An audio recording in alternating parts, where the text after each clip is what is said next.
The following program contains content unsuitable for children.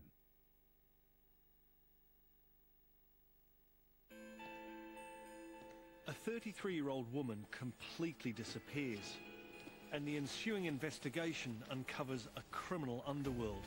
Every lead, another suspect. And despite using the best science has to offer, there is little to find in evidence. In this case, the missing piece is key, and the science of pathology explains the absence of evidence in Operation Wosli. A crime scene is a puzzle that has to be solved.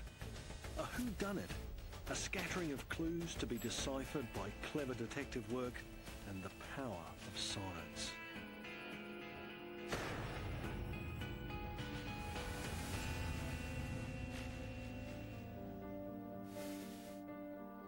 Police detectives are visiting an Auckland motel as part of their inquiries into a missing woman, 33-year-old Ray Portman. According to bank records, this was one of her last expenses. A room booked for the night of June the 20th. Staff remember her because she checked in, but never checked out. The night of the 20th, she never returned to that motel. It was clear from the officers that attended there that the bed hadn't been disturbed and everything was in place. It's now 2 weeks since she was last seen, and the room holds no clues as to what has happened to her. But she has left a lot of items behind, which staff kept aside. Why does a woman disappear without any of her belongings? Among her personal items, detectives discover a bottle with an unusual substance. It's Contact NT, a precursor drug used in the manufacture of methamphetamine, or P.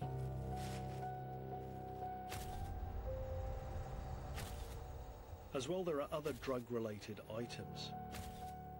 It seemed missing Ray Portman had secrets. I felt quite naive. Ray kept her personal life to herself. When she did come and visit home, she would let you know little bits that she thought you might like to know about, but she kept things pretty close to her chest.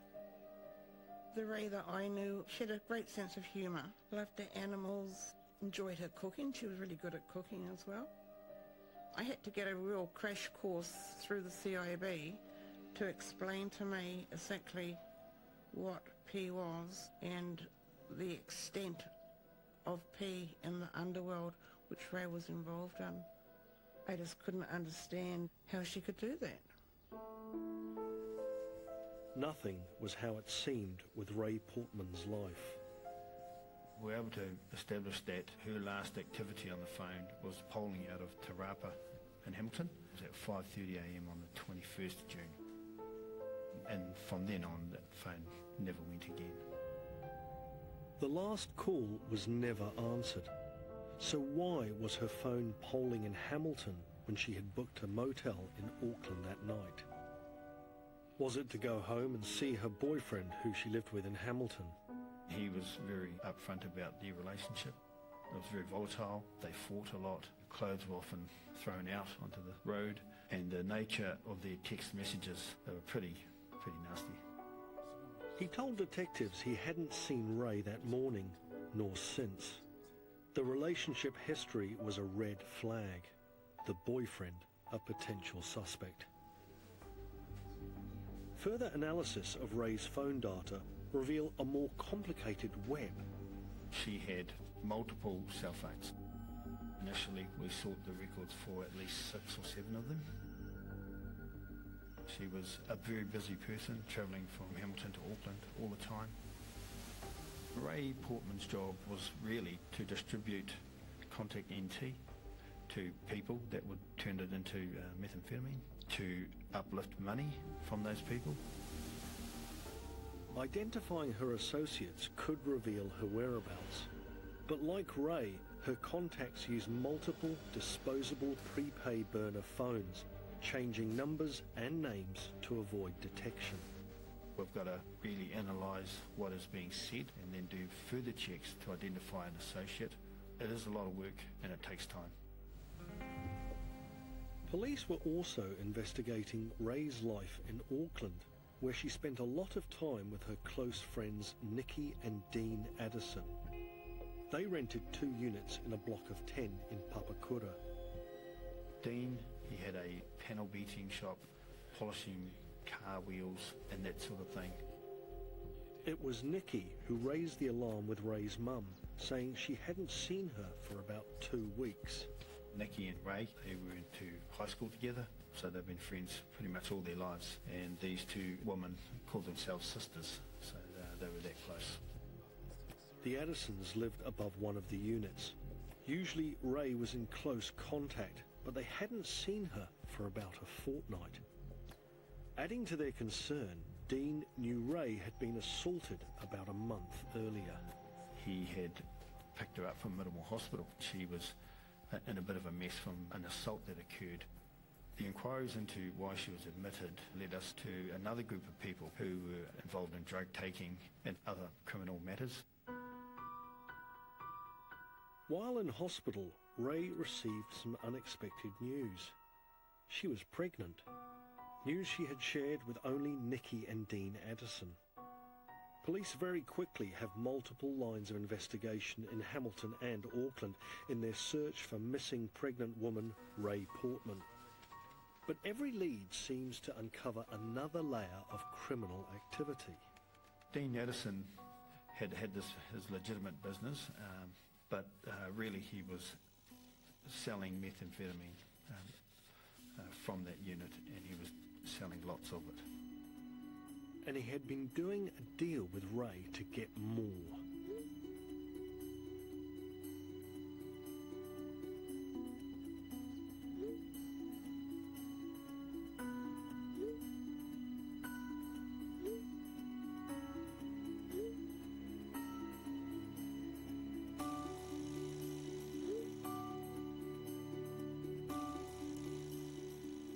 Ray's focus of activity towards Dean in those last few days was about the debt of about $14,000 that he owed her for a set that she'd given him, and his job was to turn that over and she would take that cut.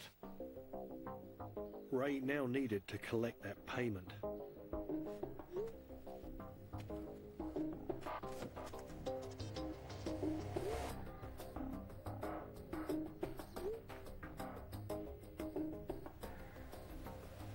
As it got closer to that 20th, and on the 20th, her tone had definitely changed.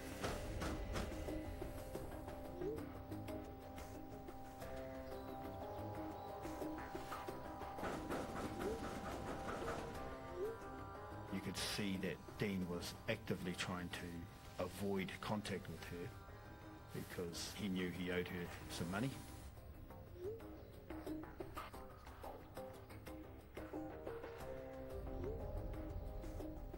With Ray not being paid by Dean, that would leave her owing the money, and we did know that she was connected with gangs. The repercussions of her not paying what is owed to her boss, anything could happen to her. So what happened? Did Dean put Ray's life at risk by not paying the $14,000? Or maybe her disappearance was linked to one of the other scenarios police were investigating. Ray was quite a feisty person. She had to be in the type of life she led. Everywhere the investigation led, there was another suspect and another line of inquiry. We started speaking to all of her associates and friends. We could see that it could be any number of people that may have had it in for Ray Portman. As the investigation grew, police also began looking into another possibility. Could Ray be hatching her own plan? Her data was telling us that she was gathering quite a bit of money together. On analysis of her text messages, she was talking with others that, this could be the big one for me. Could have meant that, this could be it for me and I can get out of this type of life. Did a pregnant Ray Portman deliberately disappear from her criminal life? Or had her criminal life caught up with her?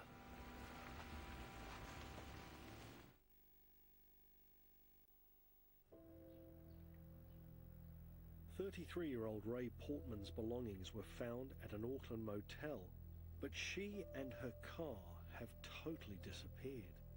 Police have a growing list of leads, starting with her best friends, Nikki and Dean Addison.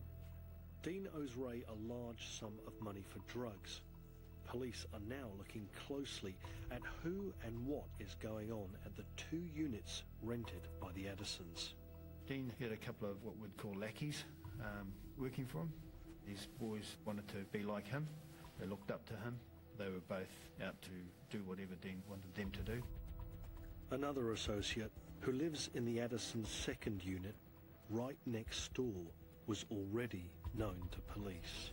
So Friday Chiawa is a headhunter and has family ties in that gang and had a reputation for being a standover man. Interest in this group escalates when one of their friends comes forward reporting a disturbing conversation with one of the lackeys, Lee Rigby. She had met Lee Rigby on the side of the road in Jury, and Lee had spilled out an incoherent, disjointed account of Ray's kidnapping. Friday was there and Ray Portman was there tied up, and that Dean had got Lee and Friday to teach her a lesson and take her away. Unsure of Rigby's story, she did a little detective work herself and discovered a potential clue in Friday Te Awa's unit, a clue which she took to the police. She remembers seeing a receipt for Scrap Palace, and that was on the floor in Friday's room.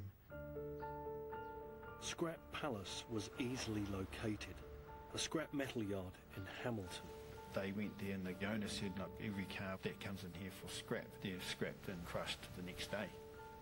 But a bit of stroke of luck, he liked the mag wheels on this on the Astena, so he put it off to the side so that he could take the wheels off and put them away before he scrapped the car. But he just hadn't got round to it. Even more helpful was their CCTV. And that actually showed Friday Chiawa selling the vehicle for scrap. The footage is very good. It even shows him removing the number plate off the front as he left the premises. Why was Friday Te Awa disposing of Ray's car? Did this mean there was some truth in the Rigby kidnap story? And would the car hold any clues? We're interested to know whether we could identify anything that might indicate whether she'd been in the vehicle, whether she'd been injured in the vehicle. The car was thoroughly examined, with no obvious signs of injury such as bloodstaining found. But 2 items were removed for further testing, a duvet inner and a painter's drop sheet. We suspect that someone may have been put in a vehicle. The possibility they may have been wrapped or bundled in clothing or bedding might help us in that investigation. Some hairs were found and removed for analysis. We found a really small, faint blood stain on one area of the duvet, almost too small and too faint to see, but confirmed with the presence of the chemical test we used to indicate that blood was present. He also removed a section of masking tape. That tape might have been used to bind someone. Perhaps the person ripped it with their fingers, maybe they put it in their mouth to bite it, to cut the ends, and we can sample that for any cellular material from that individual. Police are trying to locate Lee Rigby regarding the alleged kidnapping account, but he seems to have gone to ground. If you're trying to find someone who's on the run, you focus on family, you focus on food, and you focus on girlfriends. I spent quite a bit of time with his family, with a few people who knew him. No one knew where he was. I managed to find an ex-girlfriend, and then through our police database there are a number of old addresses he'd stayed in rural Takanini and Ardmore, so I started knocking on doors. As the search continues, the items found in Ray's car are now tested for saliva. Why did you do that? Saliva is a really good target for us when we're looking for DNA, where an item may have been in contact with someone's mouth, or there's small bits of spit that someone might project out of their mouth. Also, people might lick their fingers or hands and then touch their clothing or another item and transfer saliva. So how do you test for saliva? If there was saliva present on here, we wouldn't be able to see it, but we can use some Fatabas paper, which is this piece of it here, You call that Fadabas paper? Yeah, that's the name of the test paper that's impregnated with the dye here, the blue dye that allows us to test for saliva. Now, when saliva reacts with this paper, it'll sever the bond between the blue dye and starch, which is holding it in place. So I can place that over an area that I'm interested in, and then we just moisten that area with some sterile water. This test mimics what happens in our mouths all the time. There's an enzyme in our saliva called amylase.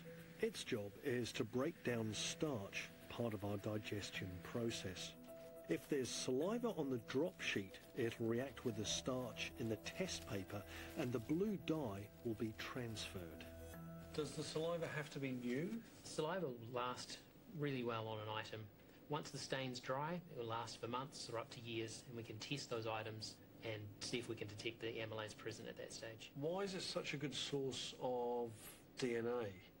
Saliva's a really good source of DNA because each time that you have a little bit of saliva come out of your mouth, with that liquid are cells from the inside of the mouth. Now they're called buccal cells and they come from your cheeks and gums inside your mouth.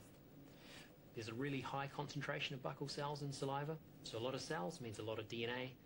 What's happening there, Dion? It's turning blue. The blue dye that was on the underside of the paper is being released and it's transitioning through the filter paper. We can see that here. So that means in this area we've got amylase that was present in a saliva stain on the drop sheet. Positive result areas are cut out and sent for DNA analysis. In this case, Dion found 2 small areas of saliva on the drop sheet. And what did you find? We found some human DNA in those samples, but not enough human DNA to get a DNA profile to say who it could have come from. Analysis of the hairs and the small blood stain found on other items didn't turn up anything relevant either. It seemed the car was a dead end. Police still had the witness story of Lee Rigby being involved in the kidnapping, if he could be found.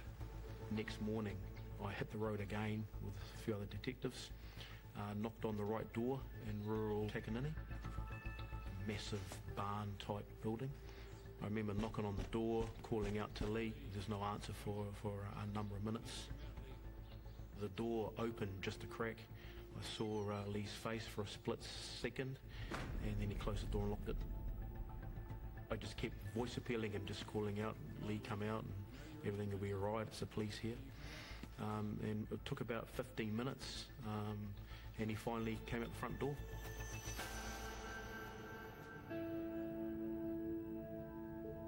On the way back to the station, he told me he was having nightmares about what he'd seen, and he couldn't get those visions out of his head. And I was just reassuring him he'll feel a lot better if he told me everything that he'd seen. By getting it off his chest, all those nightmares would probably go away. What nightmare story will Rigby tell, and will it lead to the missing woman? I interviewed Lee for about 6 hours. It became clear quite early that he was criminally involved in race kidnapping. Very briefly, he was able to say that day he'd had beers with Dean at the yard, had gone home and received a text from Nikki that night to come back to Makita Place. So he did. Dean told him that Ray was next door and upstairs with Friday, and for him to go and help Friday. He was shocked. He walked upstairs and saw Ray was tied up and bound. He was then told by Friday to assist him to carry her downstairs and into her vehicle. Dean was present, had given them some money to get petrol. He was then told that Friday wasn't going to hurt Ray and that Friday was going to teach her a lesson. I guess it was his way of not having to repay that $14,000. Was to have his standover man teach her a lesson and hope that she goes away.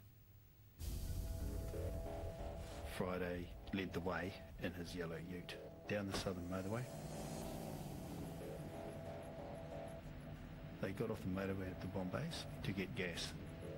That's when Lee thought, oh, this is it, we're going to leave her here, that's it, we'll drive back.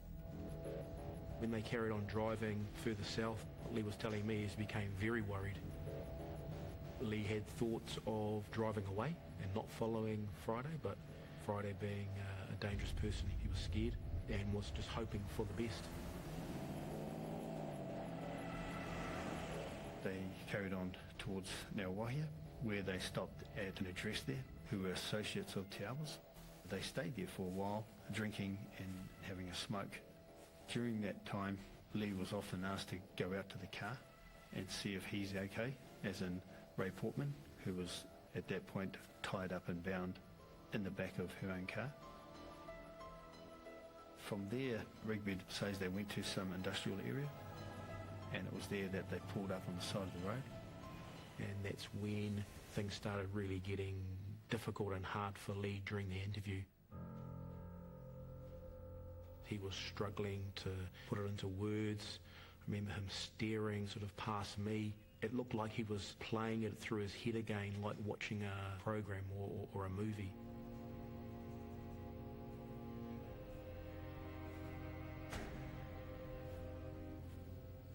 They were parked at the industrial area. Friday walked up to the black Mazda boot and told Lee, if this is a bit too hard for you, then walk away.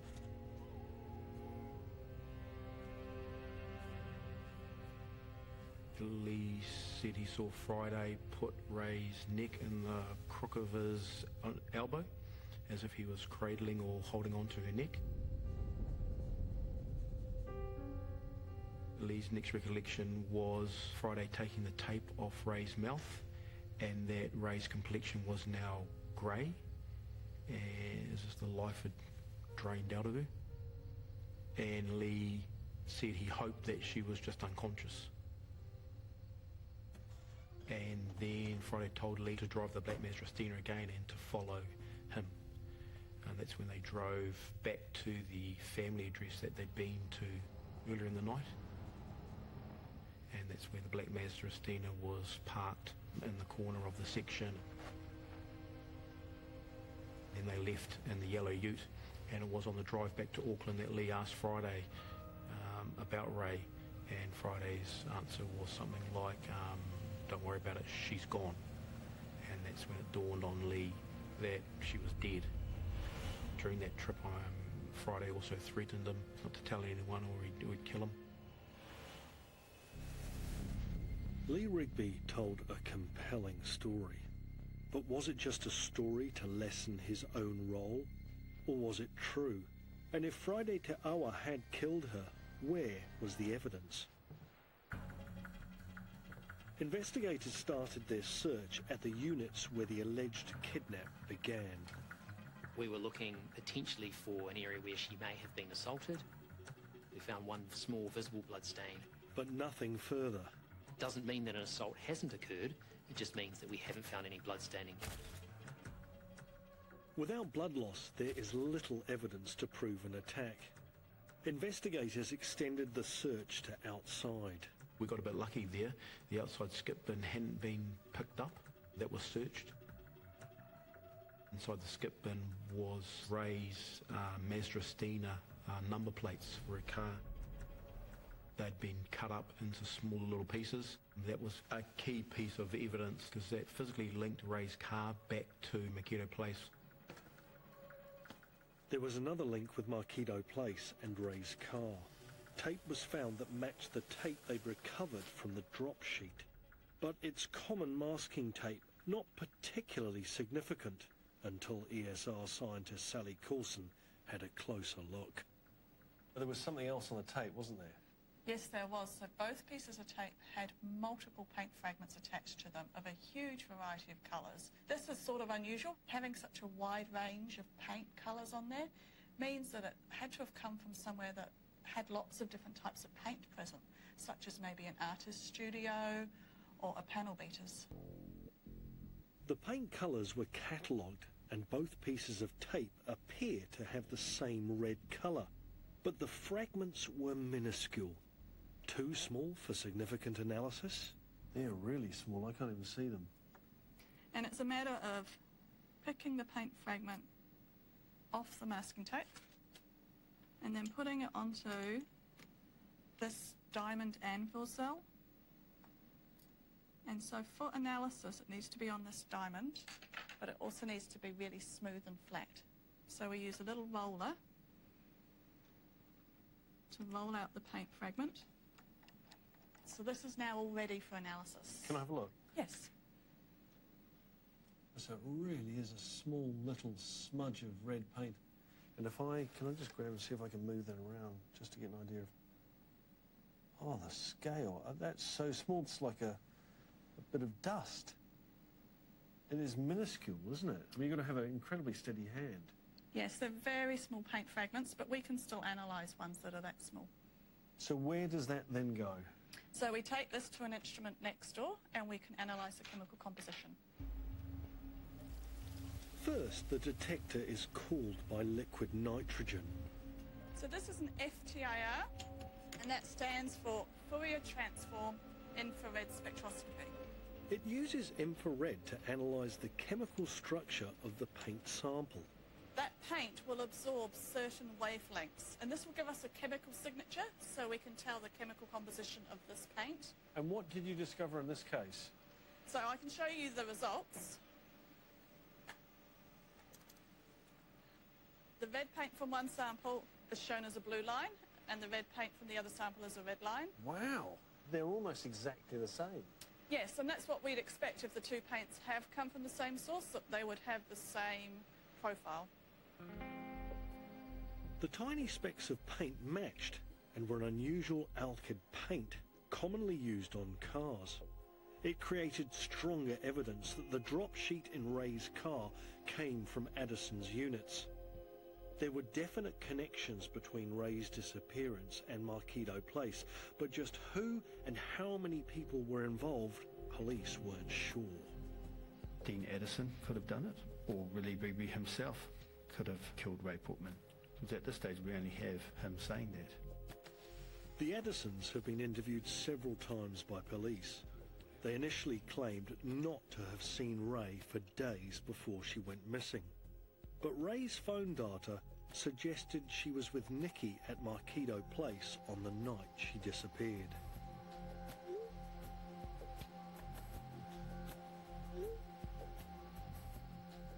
We were quite suspicious of them and what they were up to.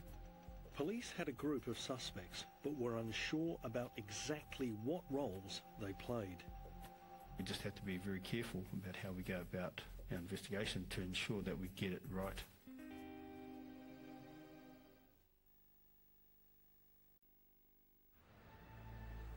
It's 9 weeks since Ray Portman went missing. Police have a witness account of her murder, but no evidence to corroborate it, and still no clues to where her body is. Witness Lee Rigby is re-interviewed, seeking more information. The key piece of information that Lee didn't tell me when I first interviewed him was that Friday had actually put some sort of strop or something around Ray's neck, and he'd got some sort of metal bar or something similar to that, and he'd wound the strop around her neck, obviously strangling her. A harrowing detail, but this could lead to corroborating evidence should Ray's body ever be found, and locating her remains the key. And Ray's body is always a key piece of forensic evidence that can help us tie in a killer, and without that we really couldn't interview Friday. We weren't in a strong position to do that.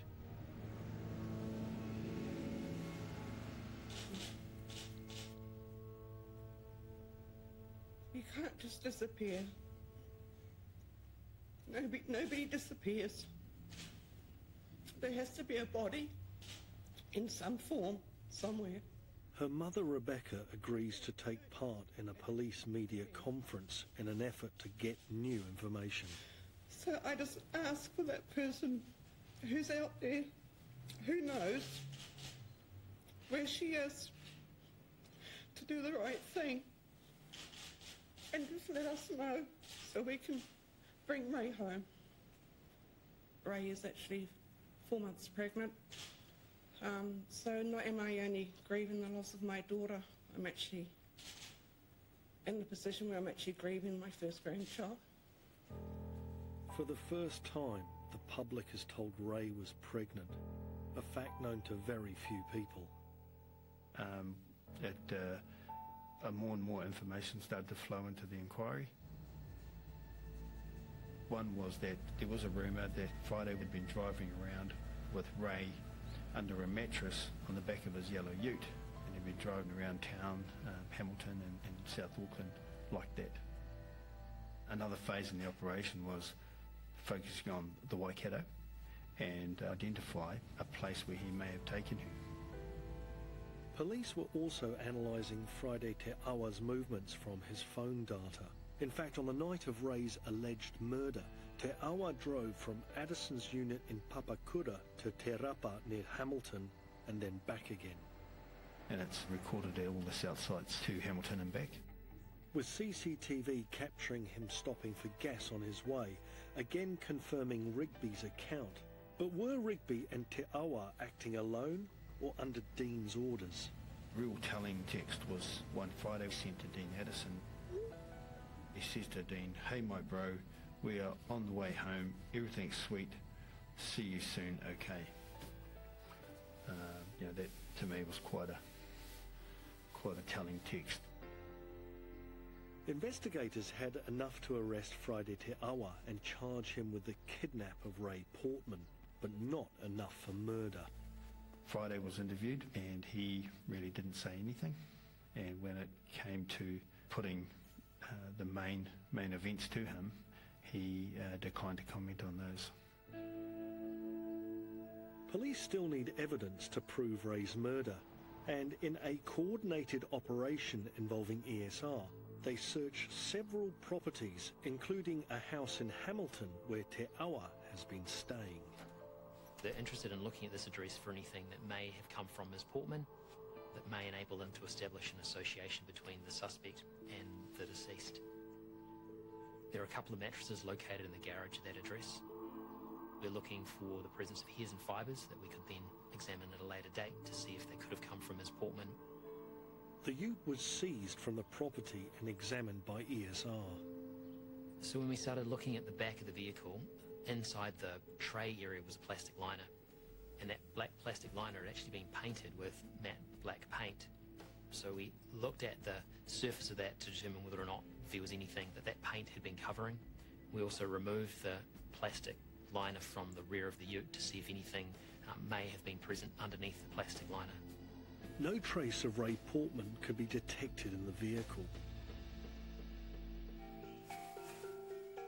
On the same day, a second police team executed a warrant on the Ngaruawahia address Te Awa and Rigby had visited the night of the kidnapping. They confirmed the visit to their address by Te Awa and Rigby. They were very shocked and upset about what they'd become involved in. They had no idea the car left at their house had a body concealed in its boot. In fact, they remember their own children had gone through the car the day after Te Awa had left. They went through the glove box and under the seats and down the side of the seats looking for money, but neither of them looked in the boot of the car, and Ray probably would have been there. Friday gave the woman there a pair of black Nike running shoes, and those Nike running shoes were sitting on the front doorstep when we arrived at their house, and they were Ray's. This is the first physical link to Ray and the kidnap story, but what they didn't have was her or any evidence of her murder. The following day, police execute another warrant at a large rural property in South Auckland. Police tracking Te Awa's movements have noted his frequent visits here, both before and after Ray's disappearance. Initial focus is a large shed and makeshift bedroom inside. What we located inside the main makeshift room, inside a set of cupboards, was a brown Louis Vuitton handbag. That itself was specifically listed on the search warrant, so straight away we knew that we had located something quite significant. Inside the Louis Vuitton handbag were a number of items as well. an actual key to a room which had a yellow key tag. Room 11 jumped out at me because I was aware of the fact that she had failed to check out of a motel room, and that room itself was room 11 as well. But that soon would be overshadowed. An even larger breakthrough made by searchers working outside. Items linked to missing woman Ray Portman have already been found at a rural South Auckland property when investigators come across a pit of rubbish bags that raises their suspicions. It's the middle of winter and they were just floating in a pool of water as this pit had filled up. I remember standing there and just saying to Mark, get the specialist search guys down here to drain that and get all those rubbish bags out and let's see what's in there. It was quite an unpleasant scene to deal with. The smell was quite significant. As they moved the rubbish bags, they describe it as a bubbling noise, and this large blue plastic popped up. The blue material stuck out because everything else around it was your standard black rubbish bag. The blue item was removed so it could be examined further. We worked with police to quite quickly try and identify whether it was just another item of rubbish that had been disposed, or whether in fact it was the body of Miss Portman. We made a small incision, and by pulling the edges apart, we were able to see items of clothing and what appeared to be part of a body.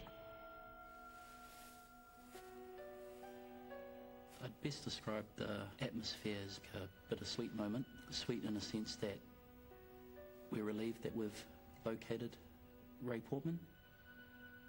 Bitter in a sense, seeing the way that she's actually been disposed of. So it was a very somber moment.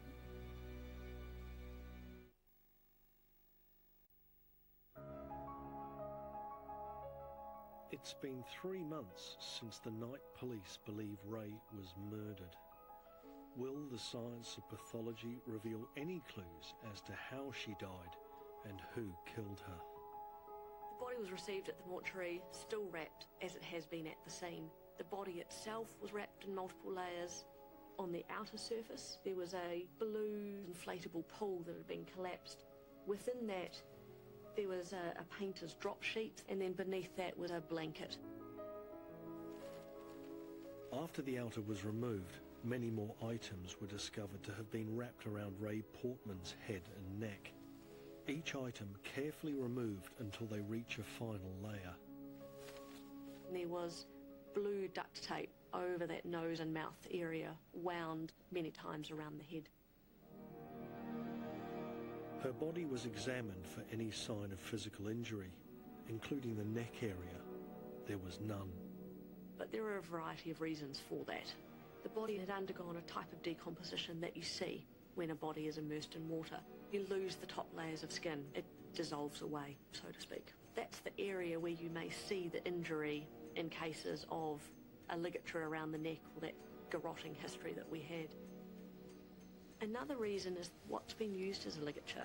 So something that is broad distributes the pressure over a larger area. So you may actually not see much in the way of a mark compared to something perhaps like a wire where the pressure is distributed over a thinner area. Ray Portman had been tied up, still bound when her body was discovered. That fact may also have contributed to the lack of injuries. People tend to fight back when you put something around their neck.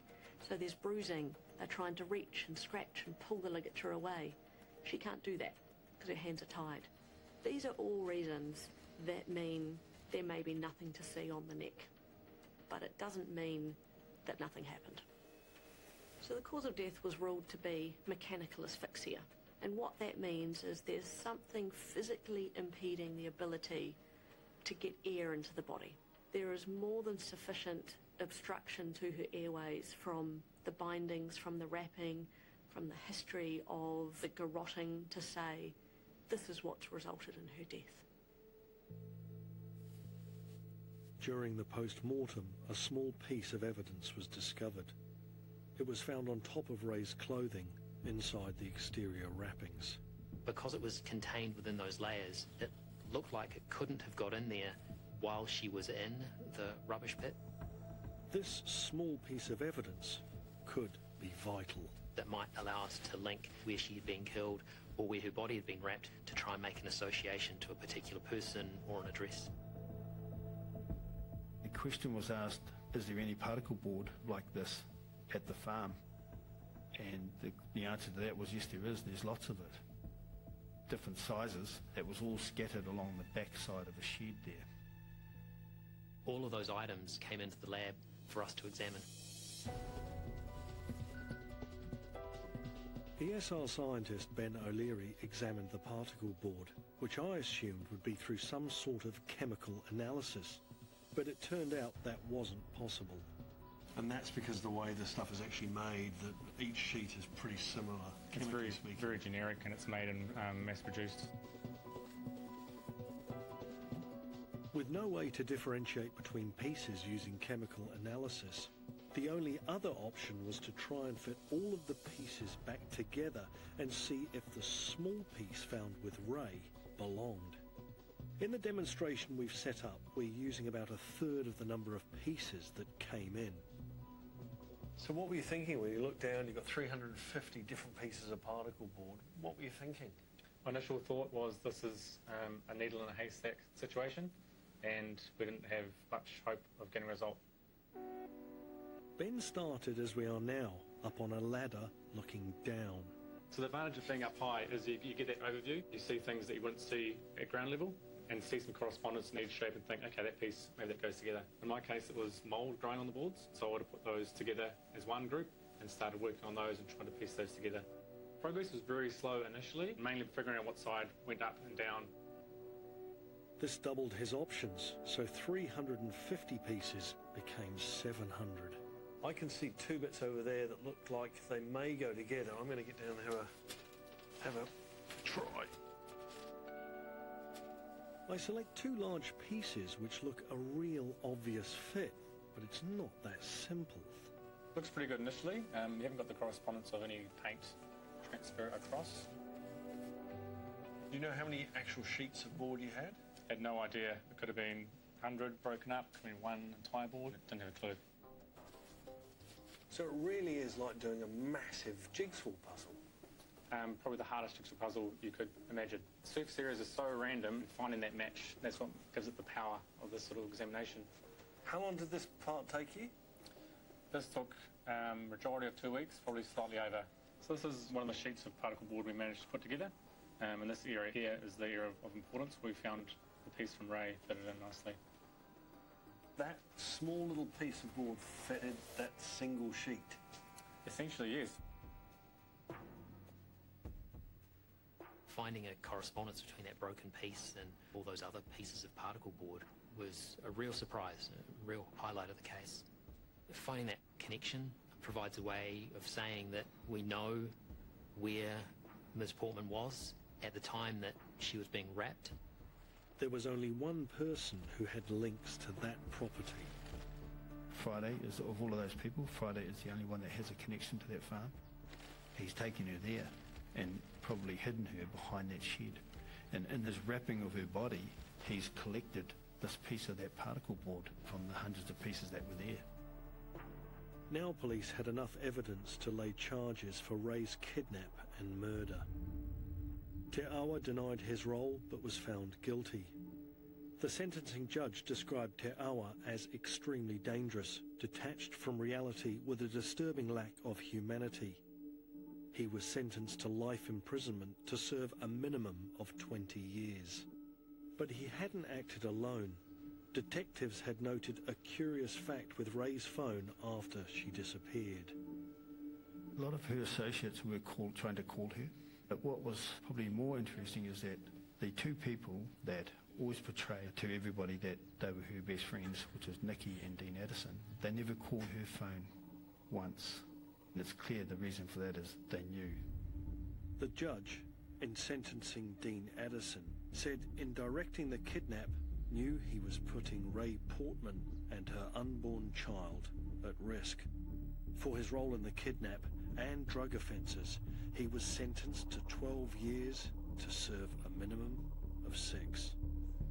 Lee Rigby received a 4-year sentence for his role in the kidnapping. He had provided crucial evidence against Te Awa and Addison. He did a bad thing, and all he could do to put it right was to give the best evidence he could at trial, and he certainly did that. Ray's my only daughter, and it was only the other night I was thinking, well, my grandchild would have been coming up for getting ready for school, almost. Yeah, so, yeah, that is a,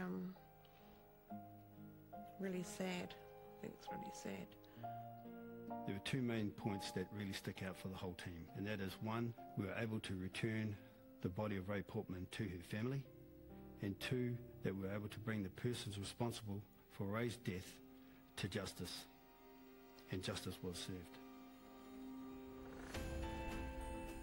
Thanks to a tireless team of police investigators and the detailed work of scientists, a missing woman was finally found and vital questions were answered.